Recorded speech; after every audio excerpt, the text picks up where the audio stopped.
আসসালামু আলাইকুম রহমতুল্লাহি ওয়া বারাকাতুহু।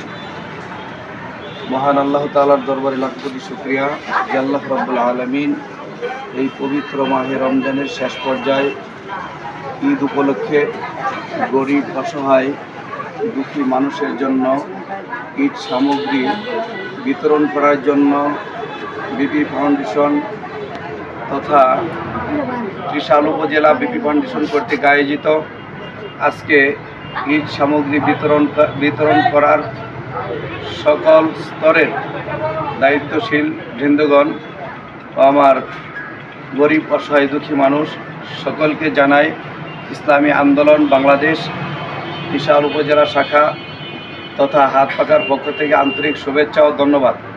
পাশাপাশি এই বিপি ফাউন্ডেশনের চেয়ারম্যান মোহাম্মদ সোহেল ভাইকে জানাই আন্তরিক শুভেচ্ছা ও ধন্যবাদ।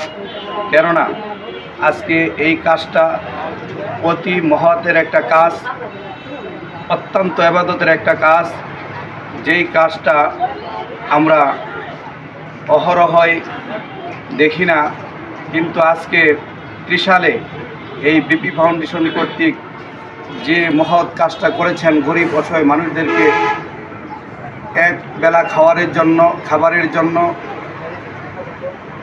চিনি, চাল, ডাল, পেঁয়াজ, তারপরে ইত্যাদি সেমাই, এগুলি গরিব অসহায় মানুষের মুখে একবেলা খাবার তুলে দেওয়ার জন্য বিতরণ করতেছেন।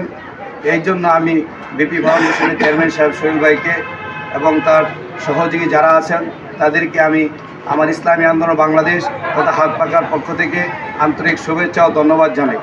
পাশাপাশি আমি ত্রিশালের সর্বস্তরের যারা দায়িত্বে আছেন, বিত্তবান যারা আছেন, সরকারি কর্মকর্তা কর্মচারী এবং ধনাঢ্যবান যারা আছেন, তাদেরকে আমি উদারত আহ্বান করব, আসুন আমরা সকলেই একসাথে এক হয়ে যদি গরিব অসহায় মানুষ দুঃখী মানুষের পাশে যদি দাঁড়ায়, তাদের মুখে যদি আমরা এই ঈদ উপলক্ষে বা অন্যান্য সময়ে ওনারা যেটা করে থাকেন, প্রতি বৃহস্পতিবারে 200, 300, 400 মানুষের খাবার ওনারা গরিব মানুষের মুখে খাবার তুলে দেন, আমরা যদি তাদের পাশে দাঁড়াই, আশা করি এই বিপি ফাউন্ডেশন এই ত্রিশালে আরও বৃহৎ আকার ধারণ করবে। আমাদের গরিব অসহায় মানুষের অনেক উপকার আসবে, কল্যাণে আসবে।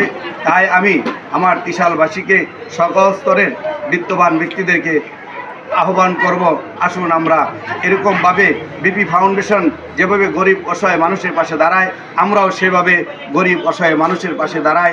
এই বলে আমি আমার কথা এখানে শেষ করছি। ধন্যবাদ বিপি ফাউন্ডেশনকে। ইসলামী আন্দোলন বাংলাদেশ, হাত পাকা জিন্দাবাদ।